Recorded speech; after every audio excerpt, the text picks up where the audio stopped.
He has not joined. Oh, I think he just joined right now. No, we have some participants. Okay, well, I'll start the meeting then, and we'll just, you'll be able to see if he. Yes. Mhm. Okay, well, it's 3:00. I'm going to call the meeting to order. Thanks for coming out on this really stormy day. I'm going to start by calling the roll. Barbara McKenzie. Here. Deborah Doyle. Here. Dave Cahill has not joined yet, but may be joining later by Zoom. And let's continue. Now, in terms, I do have an announcement, and I'm not sure I'll have the wording as elegantly as Deborah does, but I'd like to use the prerogative of the chair to reorder the agenda items.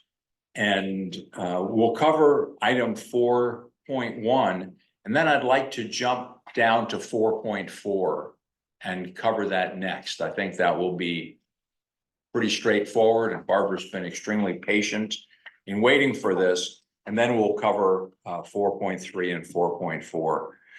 So public appearances. Did we have any comments from members of the public, or is there anybody on now who would like to address the committee about something that's not on the agenda? There are no members of the public in attendance, and no comments were received via email. Okay, thank you, Lisa. All right. Well, we're going to move right on to our discussion items. Item 4.1, budget, accounting, and finance services workflow. Myrna, great to see you. I'm going to turn it over to you. Hello, everyone.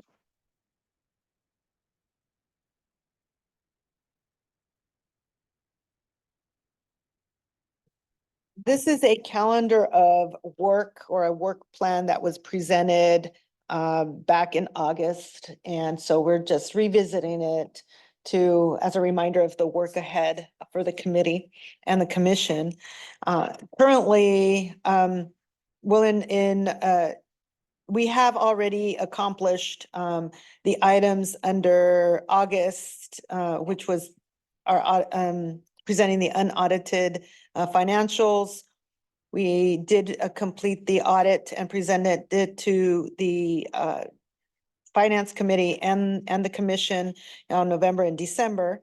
In October, we did present a Q1 update for the new capital budgeting procedure. And now we're currently in February, and actually we do have a Q2 capital project update for you, a mid-year review, and a procedures update. And in April, if still required, in terms of needing additional funding, we'll present a capital project update number 3. And then in March, we have the budget workshop scheduled for March 27th, and the final budget adoption in June. Great, thank you. Any questions or comments from members of the committee? This does not preclude any other items or requests that come through, and your regular monthly reports, but this was just major items so that we could stay on track. Barbara.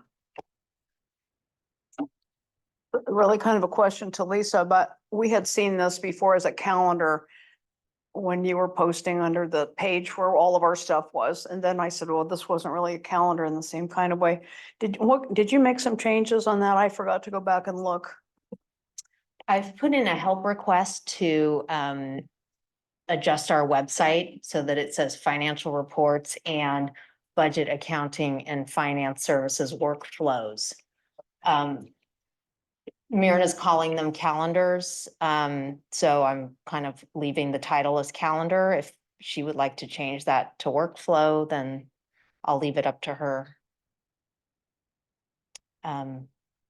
We received an email that said the calendar for our finance committee meeting was on this page, but it wasn't a calendar like a such and such date, the dates we meet and that kind of stuff.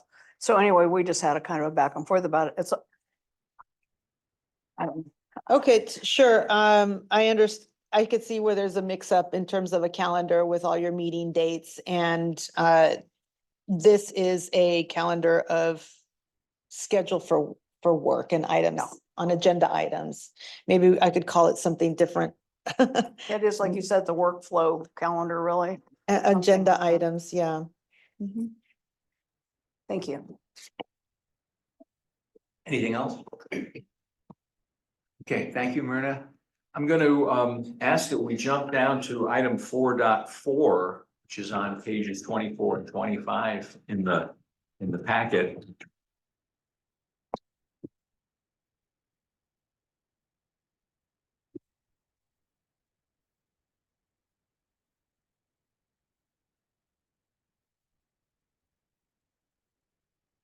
And Okay. Myrna, I'm going to turn this over to you. Okay, Please. great. So earlier this fiscal year, it might have been November, where I think it was Commissioner McKenzie requested history of payments to date, since the new OPEB OPEB policy had been adopted. That policy was adopted in August of 2018, so it's not so new. It's been in the works for some time now. So that policy stipulated that the library would deposit $3 million starting that fiscal year 2018-19, and that every year after that, the library would deposit $750,000 annually into the OPEB trust for the next 10 years. And so we're to comply with that policy, we would be paying through fiscal year 28-29. And so I put together the history of payments that include pay-as-you-go. As you can see, the payments started, I did want to break out those payments that were made from the fund balance and those that were made through the operating funds or revenues. And they're laid out here. So a total, since the policy was adopted back in 2018-19, there's been a total of $7.4 million deposited into the 115 trust. In addition to that, we do have pay-as-you-go out of our regular operating revenue of $3.5 million.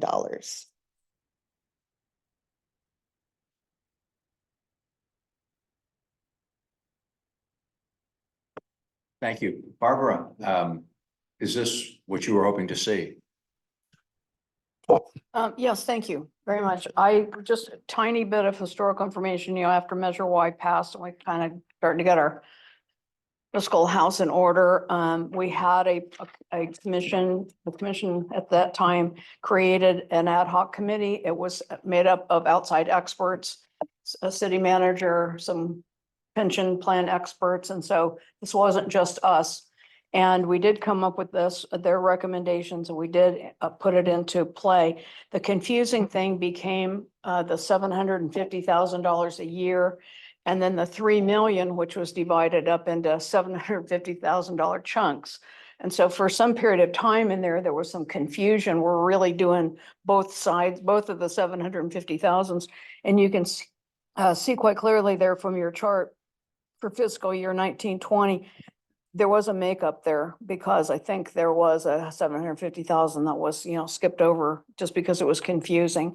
So I really like this report. It shows very clearly the 3 million there at the bottom were met. And you can very clearly see that the other, owed chunks have been put in there. So this is great. And I love seeing this. And, like if we were going to keep it someplace, which I think like ongoing finance committee people should have with them, because I think this is a really fundamental, basic document that needs to be carried forward. So there's this history, this particular history is maintained because it can be very confusing, the OPEB stuff.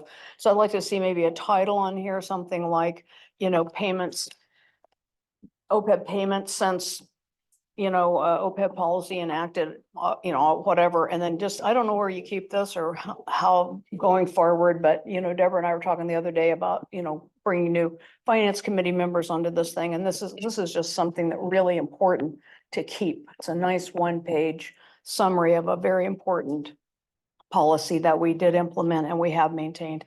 And so, I appreciate that very much. A little tiny thing on page 24, SCI will deposit 750,000 annually to the OPEB trust or 10 years. Obviously, that's for 10 years, not Oh, sure. either. It's Yeah, not either thank you. or. Yeah.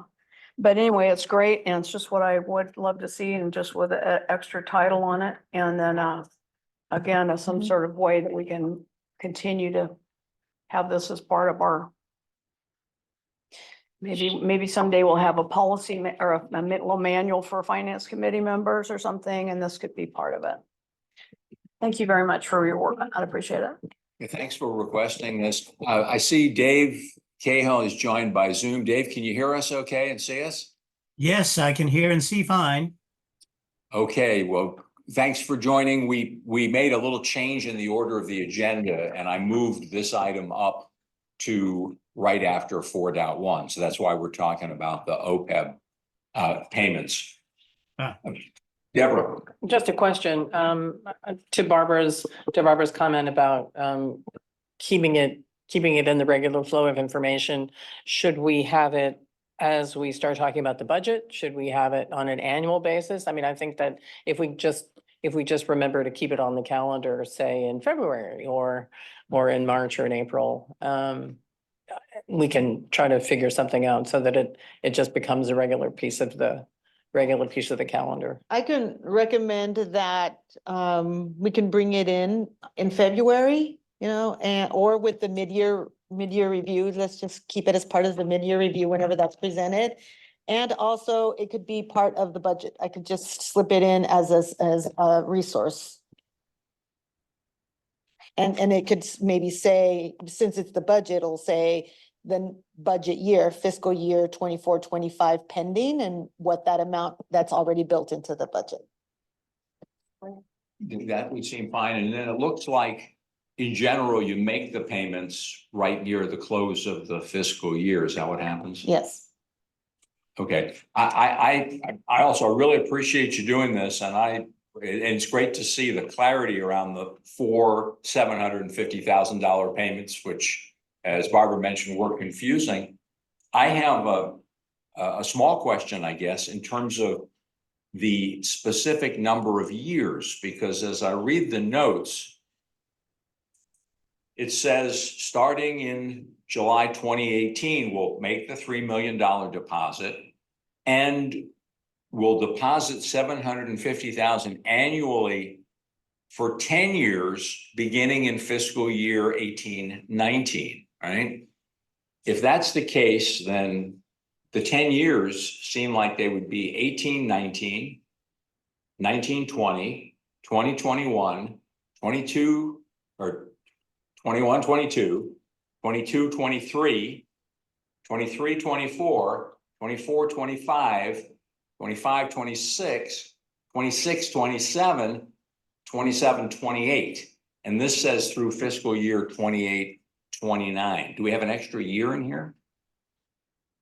We keep talking about 10 years. Well, it was intentionally 10 years. Right, but I'm saying that if it says that it's through fiscal year 28-29, that's 11 years. Sure. If, to be honest with you, I took this, what were included in the audit. I went back to the audit and looked at how we noted it in there, and that's what it says. So, if you want to comply, yes. If you're breaking it out that way, I am not looking at the policy in front of me. It is through 2028. If you want to continue to go beyond that, that's still fine. Nothing to preclude us, but I feel that we can, at this point, it's not written in the policy. It says 10 years. To 10 years, okay. It, Well, it doesn't have a stop date. It just says 10 years. okay, so I'm gonna, rather than quibble about this, I'm gonna suggest that we look at this and see what it's doing in reducing our unfunded liability. And we may need to continue for more than 10 years, but we can assess that as we get closer. Barbara? Yeah, the intent of the consultants was clearly that we have 10 years of a tax measure for sure. Let's do this for sure for 10 years. That was the intent. And so I would have to do my fingers to count the years like you did to figure out which year that is, but it's clearly in 10 years. And that's the policy. And obviously, like you say, the policy can be renewed, should be looked at again after 10 years. Okay, any other questions, comments? All right, we move to item 4.2, and Myrna, I appreciated the very comprehensive report. If you wouldn't mind walking us through that and pausing periodically so that we can ask questions go along, that would be great. Okay.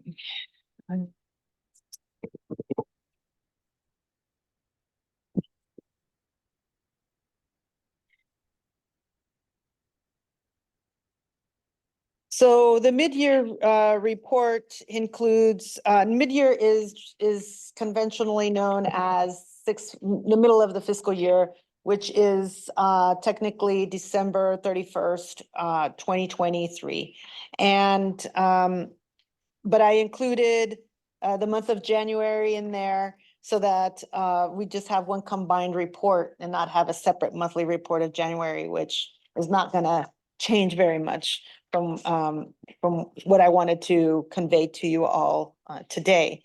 So so as you can see here, this is this report is as of January 31st, 2024, which marks the 58% of the fiscal year. And you saw all of the regular monthly reports that that the Finance Committee receives through attachments 1 through 5. Also, with the mid-year review, it takes a closer look at revenues and expenditures. What are our trends this year? And take a much closer look as to whether we believe that or feel forecast whether we're going to meet the targets in terms of revenue and expenditures, but also to make any adjustments for some unforeseen items and make further recommendations on expenditures. So today, as of the end of January, in terms of revenues, we've received 22.4 million, which is 51.5 million of our budgeted revenue. That is slightly, or it's under the 58% of the fiscal year. This is not unusual. This is still our normal budget cycle. However, when I break it down to look at property tax, which is at 57% of the total property tax expected, we're at currently at $14.9 million in property tax receipts. And that is because the first installment of property tax payments came in December, and our second installment will be in April. The property tax certified values came in. The county auditor, controller, treasurer, tax collector's office on an annual basis submits to the library a revised estimate of what they expect property taxes to come in at. And I compare that to what was adopted back in June. And with close discussions and reviews with the county staff, at this time, it's projected that property tax is going to come in at $525,768 over what the approved budget is, for a total of $26.7 million. Question on this, please, Myrna? Mhm. I believe I understand what you're saying. The county provides us information on the value of the property and we can project from that what the tax revenue is going to be. I mean, it's great that we get this information. Have we gotten this in previous years? I don't recall seeing this number. Yeah. The county provides us, they don't provide us the tax roll, they provide us line by line, account by account, how much revenue we can expect and secured revenues. And then there's other adjustments with RDA revenues and the different types of property taxes that come in. And yes, I do expect them every year. I'm not sure if revenues had been, if prior CFOs were looking at this figure. I don't know. I haven't seen any adjustments, but I think I really do like the fact that there's this communication with the county and the library. I think it's great. Barbara, you've been here the longest. Do you recall seeing this in previous years? Yes. I recall coming to finance committee meeting and the CFO would say, we got this adjustment from the county or adjusted expectation from the county. Great, sorry. Go ahead. So all good news in terms of property tax certified values. So there is a recommendation in this report to increase revenues by $525,768. Taking a closer look at sales tax revenue, the library's received $6.3 million as the end of January, which is 39%. But I've looked at the last couple of years, and typically the library can be at about 41 or 42% of the budgeted revenue at this time in the year. So it does look like we're a little under.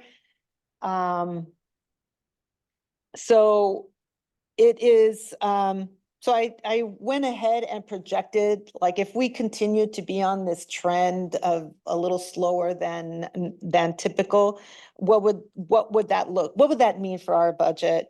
And we could estimate that about we could be short $450,000 in sales tax compared to what was approved for this fiscal year. However, I'd like to note that there's always an uptick in the month of February. So later this month, normally we get the receipt around the 25th of the month. So there's an uptick in February, which really is the sales tax receipts from December, so the holidays. And then there's an uptick in May and June. So when people get their IRS refunds, tax refunds, and folks want to come to visit Sonoma County for all that it has to offer, as well as people more active getting more active and spending more during the nice weather. We do get an uptick in May and June. So I'd like to see what those receipts tell us. And I think in the next couple of months, we'll continue to come to the committee and let you know if there is a need to adjust our revenues. So I misread this, I think, and I was assuming that you meant that that people would spend more in the months of February, May, and June, in which case we wouldn't be finding out about it until April. But what you're saying here is that our receipts are higher in these months. So we're actually looking at December, March and April. Okay. Yes. Yeah, I'm gonna ask you to look at that closely. I just did a straight line calculation based on where we are versus the budget, and I came out with a larger gap than you calculated. When I looked at it, Barbara? Oh, I was just gonna say, a few months ago, it was actually probably last fall, when I brought those numbers from Sonoma County Transportation Agency, and they're of course also sales tax dependent. And their projections were they're just gonna be a little under, what it had been. And this kind of tracks with that, just a little under. Mhm. So, they've been tracking their sales tax for a long time. Mhm. So anyway, I don't know. It doesn't surprise me, given that prior discussion that we had. Mhm. So if it is a little under, fortunately, we have other things in here that are a little over, so Yeah. thank you. Deborah? That said, the economic report that we went to listen to a few weeks ago was very positive. So the county report, But I think they did project slower growth. yeah. Okay, well, rather than quibble about the amount we might be short, let's take a close look at this next month. I understand you're not asking to make an adjustment now, and I'm willing to delay that. But let's review this, the next report we get, because on a straight line basis, it looks to me like we could be $1 million short of where we had projected. Now, I realize it's not a straight line, so. No, it's not a straight line, and the way there's always a methodology. So your methodology obviously is different than mine. Because yours is right and Well, mine is simplistic. so what I did was the difference between 41, the typical 41.6 minus where we are today is 2 points. So I said, if we're 2 points shy straight, going forward, it's about $450,000. We'll take it up offline Yeah. after the meeting. Okay. I'll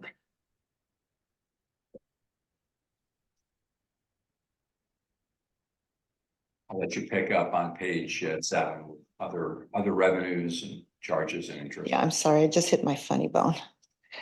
Okay. So in terms of other revenues,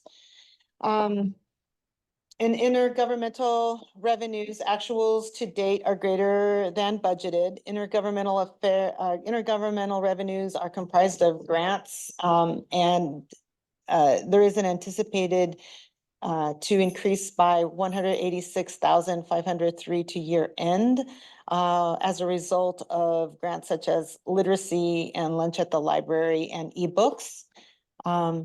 And in the recommendations, I am recommending to increase revenues for the collections division of $40,000 and a equal offset in expenditures. This grant was accepted by the commission. I think it was in January, but there was no budget adjustment. So this is the budget adjustment for that grant. So to year end, I am projecting $650,342 in intergovernmental revenues. Charges for services are also greater than budgeted. Accounting has updated our procedures to better distinguish our credit and debit card payments. We're fully utilizing our Horizons system. And we have updated procedures for cash handling. So as a result, we've been able to distinguish these revenues and follow them very closely. And I project that we'll have $21,000 greater than anticipated under charges for services for a total of $78,500.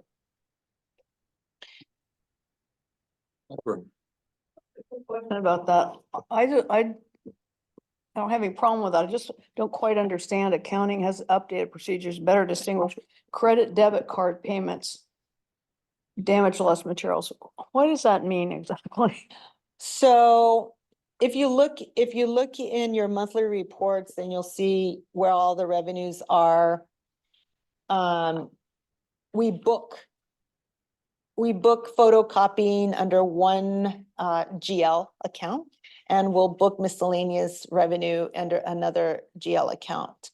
So prior to updating our procedures, we were just lumping everything into miscellaneous. And our new accountant, Jessica, she comes from a retail experience environment, and she loves spreadsheets and whatnot, so she's very good at cash handling. And so with having her on board, we updated the cash handling to give each branch a tool to really count and distinguish all of the different types of revenue that comes in through their drawer, cash drawer. And also, like I said, we've used reports now from Horizons that shows exactly how much cash is collected for damaged books. So if we collected $20 for a damaged book, it would just be put into miscellaneous revenue. Now we can actually distinguish that. Also, we with our leases with our photocopy machines, we never had received or reports on how much cash we actually from debit cards that we were receiving. So now with those reports, we know exactly how much we collect from the photocopiers. So we can now distinguish those funds. Yeah, this is kind of stuff we love. We can distinguish those funds and make sure that we are tracking them accordingly. Yeah. Welcome. So Myrna, would it be fair to say that these categories, other revenues, intergovernmental, charges for service and interest, on this summary report, these are all lumped together in the line that's interest income / other? Yes. Okay. And I guess I had a question in the description of interest. Mhm. You say revenues in this account are expected to be 472,268, an increase of 355,000. The updated year-end totals 480. I don't understand what's the 480 versus the 472. I may have a typo here. Revenues.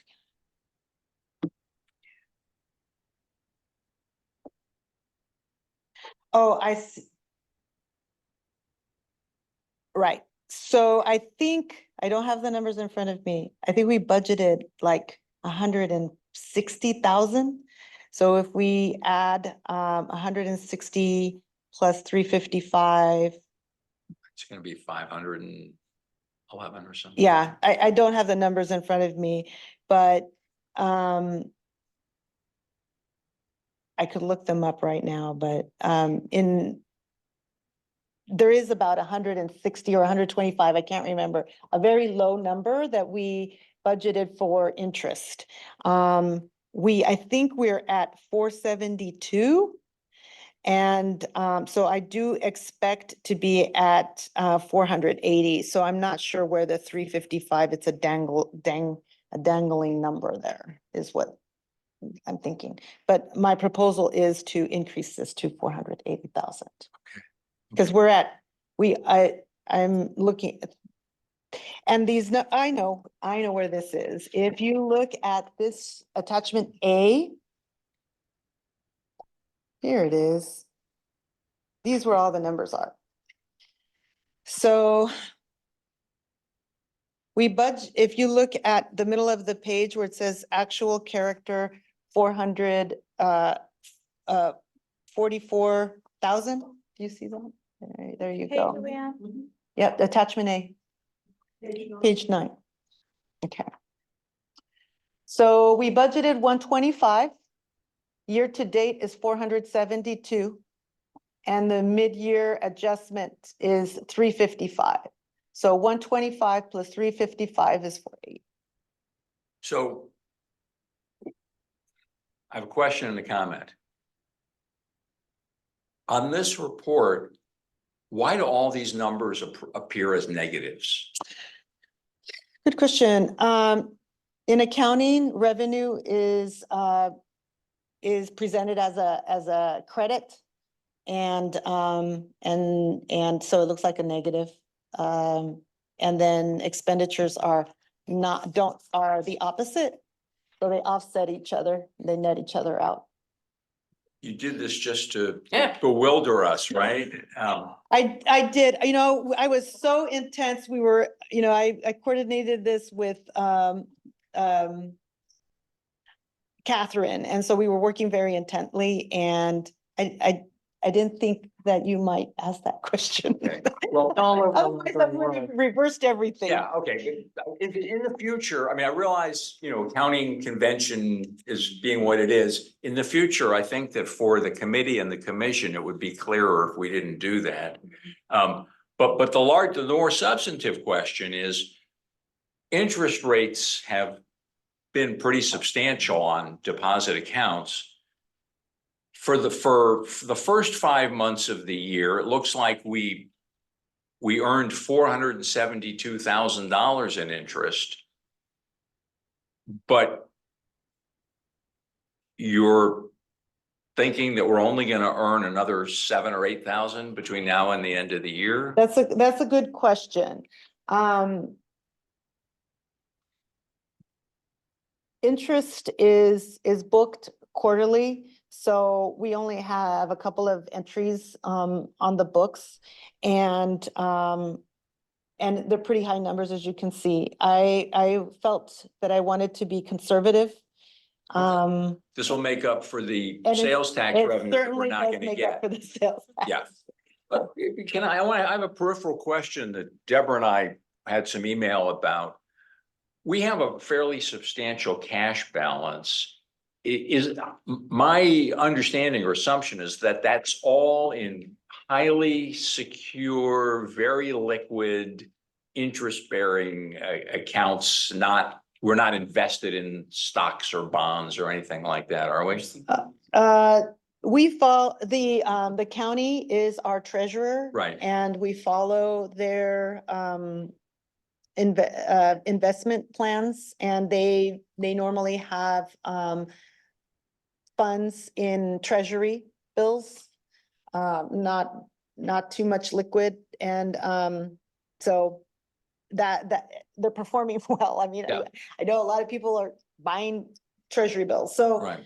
that's where this is coming from. We're doing really well, and yes, as you say, that it offsets my projected potential decrease in sales tax. One other reason for not adjusting our budget at this time, given that we have increases in these other revenue areas. Okay. In the interest of time, I'm gonna move us along a little bit and maybe revert to a questions and comments approach. Just to pause for a second, what I'm taking from this is that although our sales tax revenue is a bit soft, property tax looks like it's going to come in well above our budgeted amount. We have some other areas that are also trending above what we've budgeted. Overall, you feel that the income picture is fairly strong for the year. Is that? That's correct. Okay. Now, on the expense side, I didn't see anything that was usually out of order. I did see a typo, I think, on page 7. Under services and supplies, we're missing 3 digits in the it says services and supplies are expected to be within the approved budget. I think that number is 13,913,140. We dropped the 140 there. I'm just gonna ask, before we get to the recommended adjustments, did anybody on the committee have questions about the major expenses reported so far? Barbara? Yeah, my question was about that same error that you caught, and then on page 8, under recommended expenditure budget adjustments. That's what we're going to next. Okay. Please, can you hang on just a sec? Anything else on services and supplies, cash balance or fund balance? Dave, you okay with everything? Yep, okay with everything. All right. So let's talk about the recommended expenditure budget adjustments. What was your question, Barbara? I just was curious about the security question, increase in Yes. incidents in our branches, and our current expenditure pays to be approximately over budget by 100,000. So like a little more information about that. In addition, we're hiring a full-time security guard for Guerneville for a total of 50,000. That's not 24/7. I'm suing for 50,000. So anyway, whatever other details you can supply us, I was really shocked to see this in the paper today. I had no idea about the vandalism at Central and breaking all our windows, and Oh, they made an arrest. Oh, I didn't see that yet. Oh, this was back on February the 9th that said this I happened. saw the So- vandalism, but yeah. So anyway, just a little information about that. I was slightly off topic, but since we're building our budget up for Good. security. No, I was curious about that too. Do we have a full-time security guard at any of our other branches? So we have actually 4 full-time security guards. We have them at Central, Petaluma, Northwest, and now Guerneville. Guerneville was part-time, but we had a really difficult time getting a security guard to go all the way out to Guerneville. And there really is just a number of incidents that have been occurring there. And that is the reason why we want a full-time security guard at Guerneville. The other things that we have increased expenses are, we had all those air quality events, and so we had to buy these additional scrubbers. So that was one of the things. And I think, do you have more that you want to add?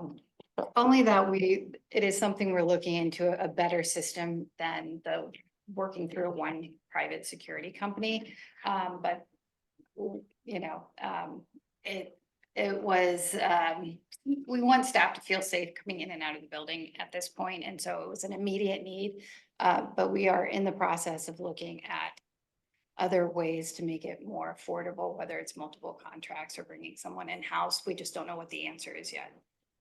Could I follow up? Please. Let me just clarify, we don't have security guards 24/7. We only have them during the open business hours. Okay, Yeah. so we're not concerned about the outside vandalism at Guerneville. These are more internal security incidents, keeping an eye on things, or what? A lot of times it's overnight, tents can pop up outside of the exterior of Guerneville, blocking the pathway in for our staff. We've had some security events with drugs being an issue, whether it's partaking in or selling at that location. So these are issues that we're just wanting to address as soon as we can. And we're just, focusing on the open hours of the library. Even with this, some of this is outside the open hours, and we're having trouble. Right, and we have reached out to the sheriff's department and they had a meeting with the sheriff to talk about some of the issues, but they, as you know, from that report that was done on the county vacancies, in the sheriff's department really prohibit us from getting a shorter response time and more responses. Because one of the things we looked at was, could we contract with the sheriff to provide some of these services? And essentially the sheriff said, we can barely cover our own shifts, let alone added shifts. But they are very responsive to the library, and they have a very positive relationship with our branch manager there at the location. Can you tell us more about this incident? Yes. All the that windows happened- knocked out? That happened, I believe it was we found out about it around 11 PM on February 9th.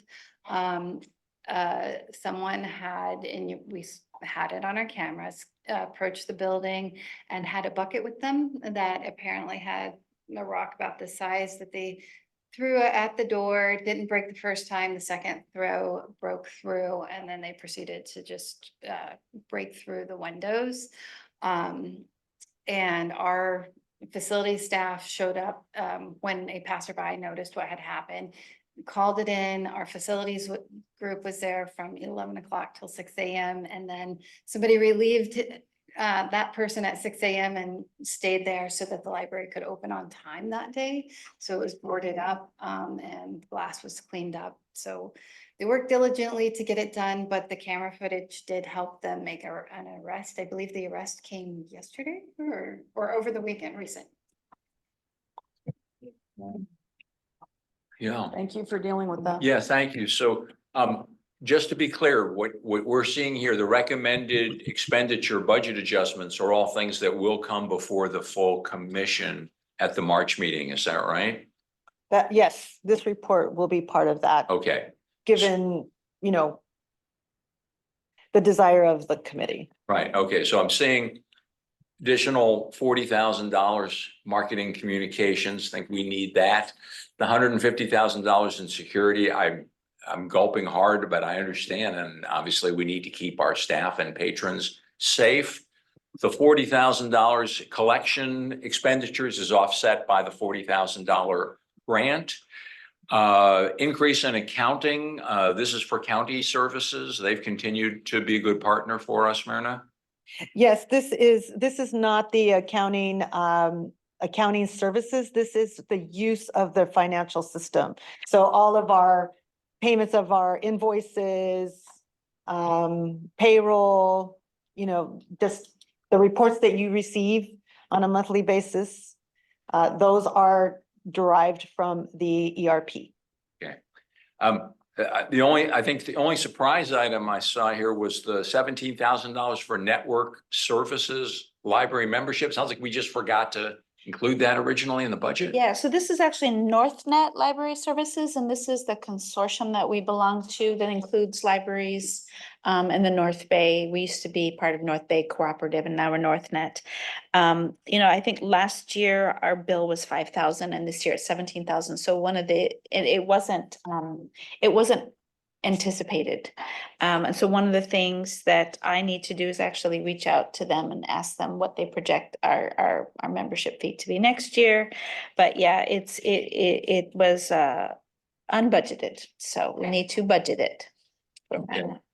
The IT expenditure of 50,000, those were invoices that I guess didn't hit us in time to be paid before the end of the fiscal year, so we have to move that forward. Yes. And then switching from machinery and equipment and IT to mobile equipment, same amount. I didn't have any concerns with these. Any members of the committee have questions or concerns about this? It's going to come before the commission in March. No, not at all. Looks good. Thanks, Dave. Barbara? I have two follow-up questions about the earlier topics About which time? earlier things we've just gone through. I don't know if you're asking a question right now about that final. Oh, I'm asking Okay. about the budget adjustments. Okay, then I do have two more questions. Okay. One is back to the enterprise resource planning. I don't think we're doing anything differently. Are they charging us differently or? So, I had to make an estimate, like at this time for the budget, and the charges are coming in higher than what was forecasted. Okay. So it's based on activity, and we're really busy.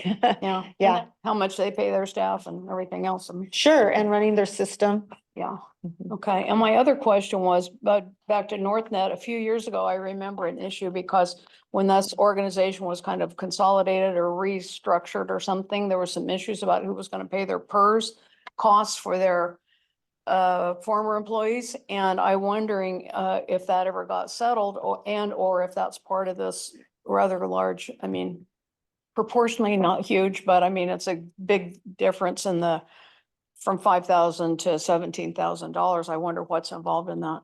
So that's actually a separate payment that is under the legacy, what you said is, it's CalPERS, it's the legacy system from the North Bay Cooperative Library System. We're actually having a meeting this week or next week to talk about those payments, because one of the suggestions was, instead of paying them yearly, we could just pay it off. And so, because this is budget season for all of us, we may be talking about, if we could just pay it off, let's just pay it off. And these are employees that were not Sonoma County Library employees. They were employees of this former consortium, but we all have to pay a share, and that share is based upon our population size. It's based upon our budget. It's based upon, so we actually pay more than some of the other members in the consortium because of our budget. Thank you for getting back just eventually when you have more information about that. Appreciate it. Anything else, Barbara? So, everybody on the committee, are you all okay with supporting this when it comes before the commission in 2 weeks? Okay, great. Yes, I appreciate that. Thank you. Okay, let's see. Myrna, is anything else that you wanted to talk through in terms of the mid-year and the reports that you've provided to us? No, I think we covered the highlights. And other details. Any questions for Myrna? Thank you. Okay, thank you very much. I'm gonna ask that we move on to the capital update, item 4.3.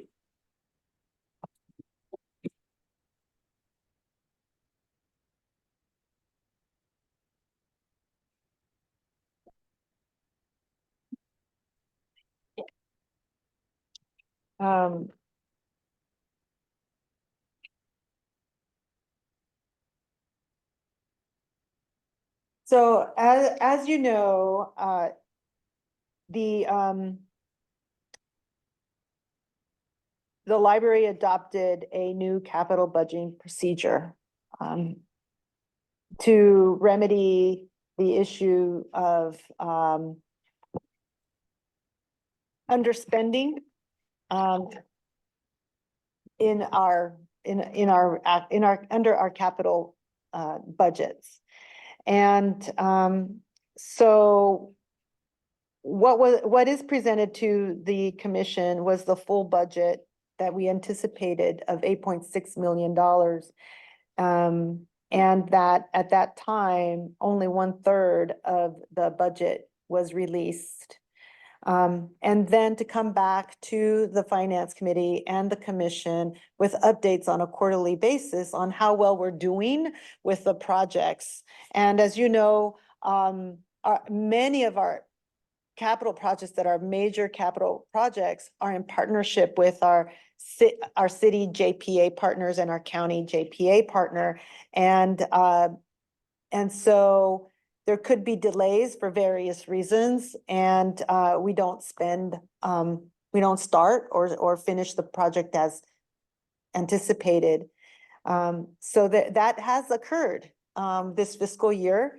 And so the procedure is working from my perspective, in that we're only releasing the funds that are needed for those projects that are advancing, and for the projects that are not advancing, we don't need to release funds if there's no work there to be done.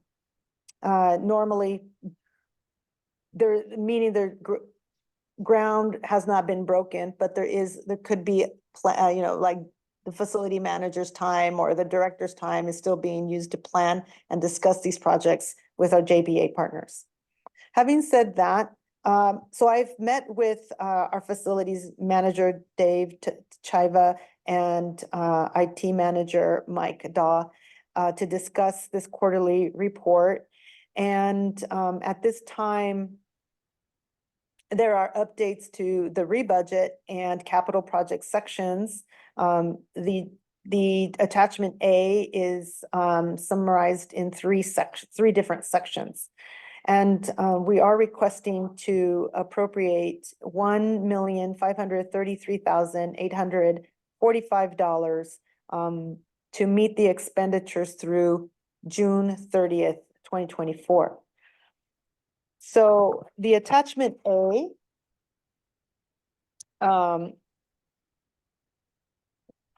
in covers projects that were approved back at the beginning of June for this fiscal year.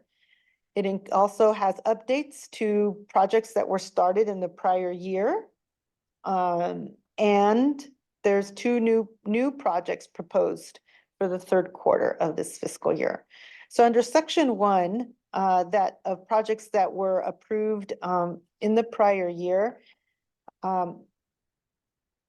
these projects included, as you can see in section 1, is Petaluma Healdsburg modernization, an update to the Cloverdale patio, Rincon Valley design, central design, the annex or the history and genealogy design, and Rohnert Park lighting and HVAC work that would commence after January 1.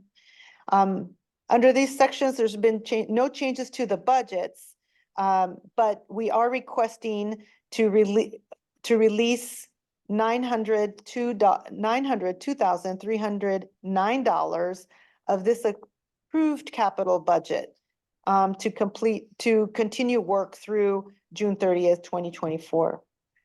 These funds are to initiate the Petaluma modernization and complete staff offices at Sonoma Valley and the Roseland branches, the shop updates for our mechanics and that team, and the biblio box purchases.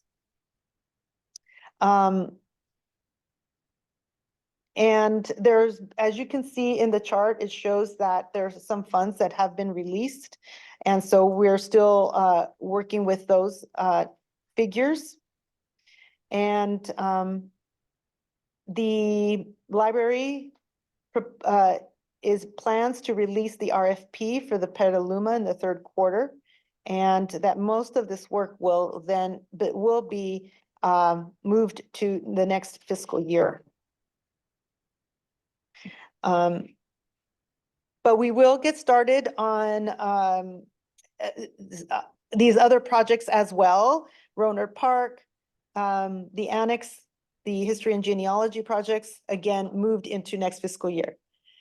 We were hoping, and earlier we thought that we could finish some of these projects this year, but it's not unusual to see delays as we see here today. But no additional funds for those projects at this time. So moving on to the second section of this spreadsheet is projects that were started in last fiscal year and finished this fiscal year. And as you can see, we did finish the security system, which were security cameras. At the last update, we were projecting $353,300 in expenditures. Actuals were $477.24. That project is completed. It went over what we anticipated in December. We believe those funds can be absorbed. We are developing the capital improvement program. And we do believe that we will be under budget there, so there'll be some savings. And we have IT projects that were included in the first quarter, and we do expect to spend down the funds that were made available at that time. So under this section, we are requesting $221,036 as a rebudget for completing the pods. So the study pods were started last fiscal year. And the invoices did not come in until after the first quarter update you received, so now they're included here. This project is completed, so the $221,036 will cover the cost of that project.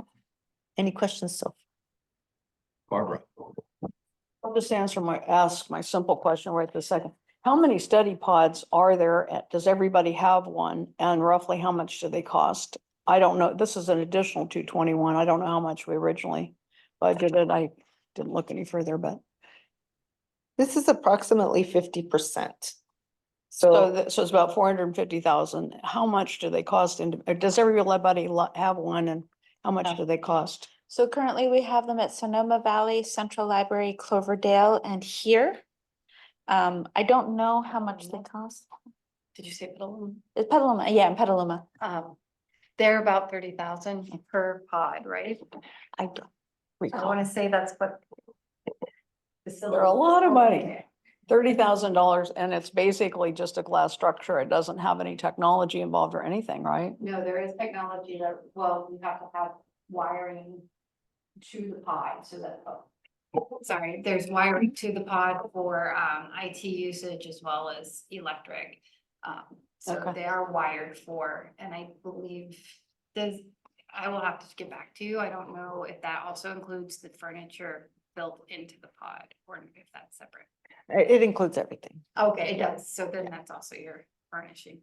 And the plan is that every library is gonna have one then what, right? I mean, I assume so, yeah. I mean, Mike and Dave will have those specifics. I know that the patrons love them. We get lots of yeah, great. I know they do too, but they are expensive and so we'd want to make sure everybody have access to one. I mean, that's my simple question. Thank you.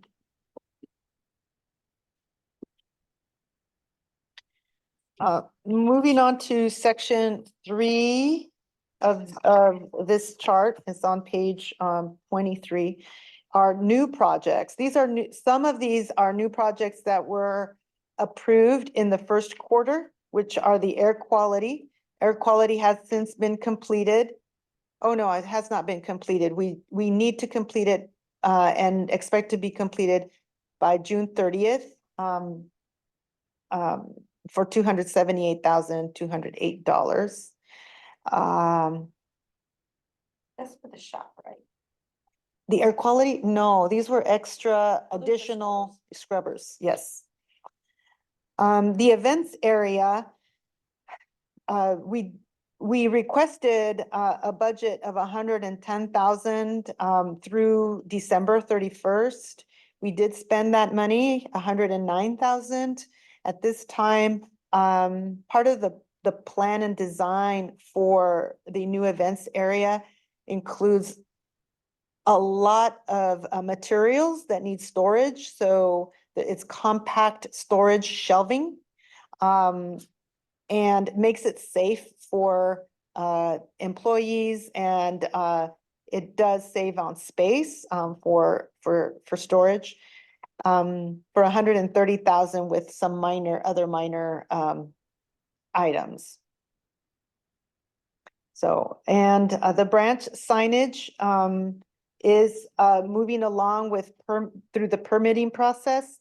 And we are asking for an additional $10,000 there.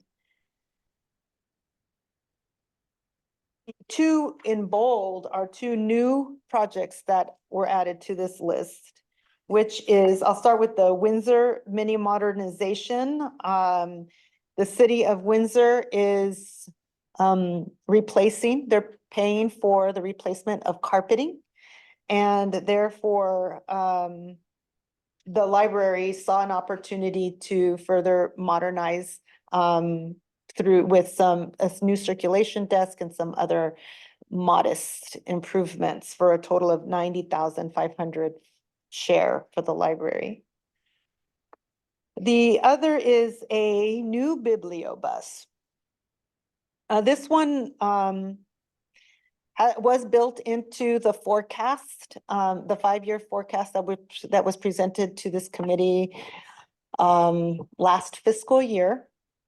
And in assessing the timeline and the time that it takes to procure this vehicle and outfit it is about 18 months.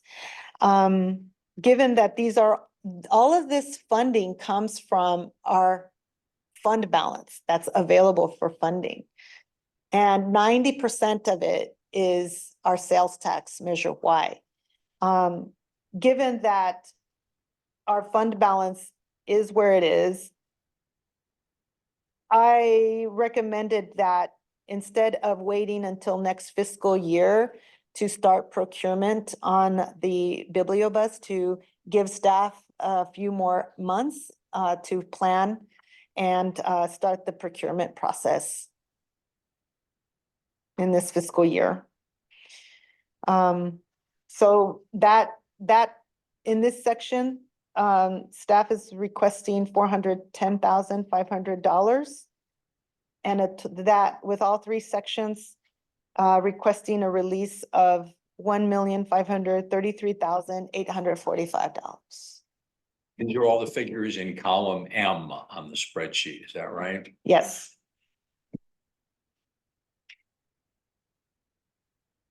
Any questions or comments about the projects that Maren is asking or will be asking to release the funds for? Barbara?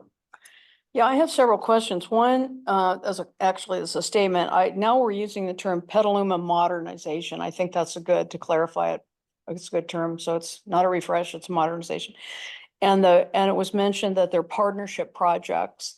And this kind of is related, I guess, to the information we're working on separately. But when we see these budgets, and I know that these are budget amounts that we went through our budget thing, the partners' costs are not listed as the total project cost, right? Is there any way of knowing what the total project cost is? So we will be including that on our CIP plan when we were going to bring it this month, but we're not quite ready. So Okay. we will have those figures in the CIP. So when we see these numbers, and I keep losing track of where that page is, here it is. We see that that's the overall project cost for the library. That's correct. Not the overall project cost. And then with the infrastructure grant, which has the shared responsibility with the jurisdiction being on hold for now, can we really plan on moving ahead? Because if the grant doesn't come through, then somebody's got to pay the whole cost. And whether we would, if the library takes it on, would that still be necessarily a shared cost, or? Haven't made that decision yet because we're waiting for the May revise, and we'll be able to, make a decision. I think some of the projects we can move forward without, because we know that, the patio project at Cloverdale, we have trust funds for that. Rincon Valley never got grant money, so we can move forward with that. Petaluma has their money. Healdsburg didn't get grant money. So I'd say 3/4 of the projects we're gonna move ahead with. It's really just Roanoke Park and H&G. And, we may come to the commission at some later point and say, we need you to fund all of the H&G with or without the grant. The issue with the grants is that they won't reimburse us for expenses we've already paid. So we will have to make a decision to move forward with that project without the grant money, knowing that we won't get the grant money. That'll have to be a decision that we discuss and decide at a later point. So I know, I constantly ask about this and drive you crazy, but in terms of the partners' costs, I mean, if the infrastructure grants involve partnership share and library share, but partnership sharing. And then if a jurisdiction didn't get the grant, then either that work isn't gonna get done, the partner has to pay all of it, or the library is paying all of it. And that's, again, information that I hope forthcoming in our CIP, that we'll be able to see that and tell that and make sure that's equitable treatment of the different jurisdictions. And I had Go ahead, Andy, and then I'll see if I can find my last question. I'm gonna wrap it, so if you have your, I'll wait for you. Okay. Well, I do have a request, please, Myrna. You're gonna be asking the commission to approve the release for appropriations in column M. This spreadsheet, although it's comprehensive, seems very clear to me. And I think we can walk through it either horizontally or vertically, and it makes sense and presents a clear picture. General overview of the new capital budgeting project and the fact to review it at 3 times during the year makes sense also. I found the pros and the charts leading up to this to be very confusing and redundant and unnecessary. So I'm afraid it's going to confuse members on the commission even more. I think we can simplify the pros leading up to this and rely on this chart with a little clarification on the specifics of the project. I'd be happy to work with you offline on that if you'd like. But it seemed like a lot of pros that made it harder to understand, that's all. Barbara? Yeah, sorry, I just referenced back to page 17 under the modernization projects. We're talking about funds to initiating the Petaluma modernization. I'm wondering what that means exactly, because it seems like we've initiated this like for years and years. So we're going to bid. We're going to bid. Our legal counsel has put together a bid package and Dave is reviewing it, and we will be sending out bid documents within, by the end of the month. And once we get those proposals, then we'll be hiring a contractor. So what exactly are the costs for initiating the modernization then? Let me see. For you. Right now, it is expected to spend, to date, we've spent 147,811. And to June 30th, we expect to spend 1.6 million, and that includes the 147. But in that 1.6 million is initial payments to contracts, permitting fees to the city, all those. So we'll also Payment. be tenant improvements at the Kenilworth. So we're doing offsite programming at the Kenilworth Teen Center, and we need to make some improvements to that space to make that The habitable. temporary. Yeah, temporary location. So we have to make some tenant improvements to that space. Do we know how much the tenant improvements cost roughly? No, not off the There's top of my a head. long sad story about Sonoma in the past, so without. I think I think there's an outdoor deck that we're gonna be using that we have to improve. And I think because we're gonna be providing summer lunch, there's some associated work that needs to be So done. not major costs. Yeah. Thank you. Is that it? Any other questions? Okay, Myrna, thank you very much. And the last item, 4.5 procedures update. I know you wanted to talk to us about some of the things that have been happening in accounting and financial services. I didn't see anything in the packet specific to that. No, it was going to be an oral report.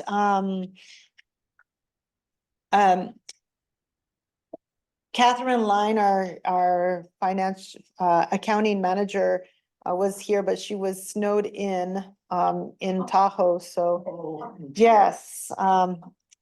But we still have an update, and when I first arrived, one of the areas that the finance committee wanted to get updates on were updates on policies and procedures. It was an area that needed to be reviewed, and last year we gave you an update around this time of the year. And so I wanted to give you an update on the budget accounting and financial services procedures. The library has embarked on improvements to our intranet. which we go to, each division has a tab in that intranet, and we post policies, procedures, forms, any instructions. And we created a dashboard, which is a one-stop shop for forms and tools that the accounting team needs, and that any staff can access. It also includes the budget documents that division managers are using to develop their budget requests for next fiscal year. So it's all in one place, and people are really enjoying it. Having developed that dashboard, staff also created a procurement training for all of OMT that took place a couple of weeks ago. And we will hold a training also for all staff. So this is a comprehensive training for all the instructions, steps, procedures, policies on procurement. How do you request a purchase order? How do you submit a invoice? Who approves an invoice? And how do you make sure it's charged correctly to the proper accounting codes? It's detailed, and it's first that it has ever happened at the library. So we're very happy about that. Yes,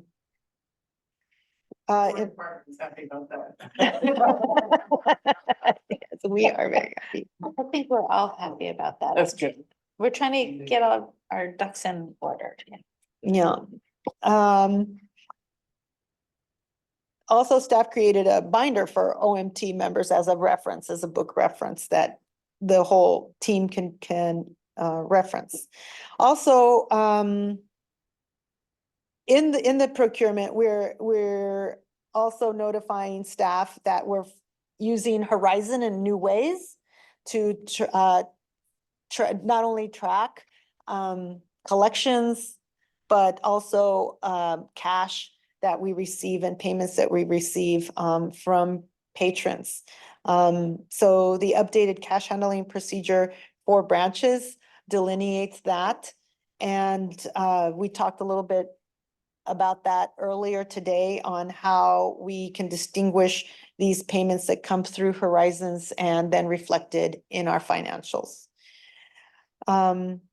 Also, ensuring that cash is counted correctly, that we have the right number of people counting cash, and that our staff, the accounting staff, went to every branch to train folks to, how to fill out these forms. So it's been a very comprehensive process, and I hope that we're holding everyone's hand through the process. Also, as you know, we've adopted a monthly reconciliation for the Friends, but this also includes bank accounts that we're doing on a regular basis as well. So a much more comprehensive review and reconciliation of our accounting and our cash handling. Also allocating benefits to each division. If you recall, when I first joined, all benefits were just charged to HR, and HR carried the benefits and for all divisions. And so we've developed a procedure now to ensure that not only do we allocate salaries to each division, but the corresponding benefits with those salaries, and therefore unburden the HR budget, and HR really more reflects their staff and the work that they do. So we're happy with making those advancements to our work. And those are just highlights, but there's a lot more work that's been done. Questions, Barbara? This is great. Obviously, some shortcomings of past administrations and so forth. I mean, some of these things are really obvious and need to be attended to. So thank you all for catching up on these. Could you tell me roughly what the percentages we use for benefit costs? roughly percentage of salary. About 32%. Is that all? Below, okay. Thank you.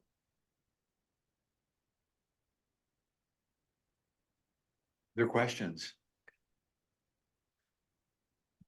Okay, I think we ran into a scheduling issue around next month and decided to not have a regular finance committee meeting, but we will be meeting on the 27th for the budget workshop. I'm just wondering, you can provide us with the financial reports mid-month, can't you? Okay. I think that would be really helpful because we'll have 6 months of sales tax revenue at that point, and that will be really good. And so then our next in-person meeting here will be, thank you, Lisa, Thursday, April 18th.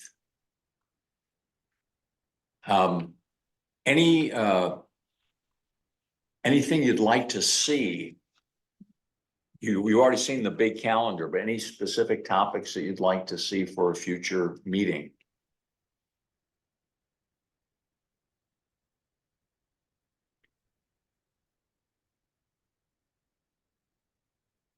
Well, we hope to have a new version of the CIP. We're hoping, yeah, hoping for that. That would be great.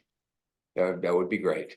I know there's a ton of work that goes into that, but that in conjunction with this very well-constructed spreadsheet will really help us, I think, look at the capital projects and have a greater understanding of what's happening. So that would be terrific. All right, I'm going to say that we adjourned. It's 4:22. Thanks for being here, everybody. Myrna, as always, thank you to you and your team. I hope that Catherine can get back here at some point. I'm sure you do I too. think she was en route today. Yes. Today, really? Yeah, well, it's so stressful trying to get home. Wow. Okay, Lisa, thank you for guiding us as always. Dave, thanks for joining remotely. Always a pleasure. Take care. Bye.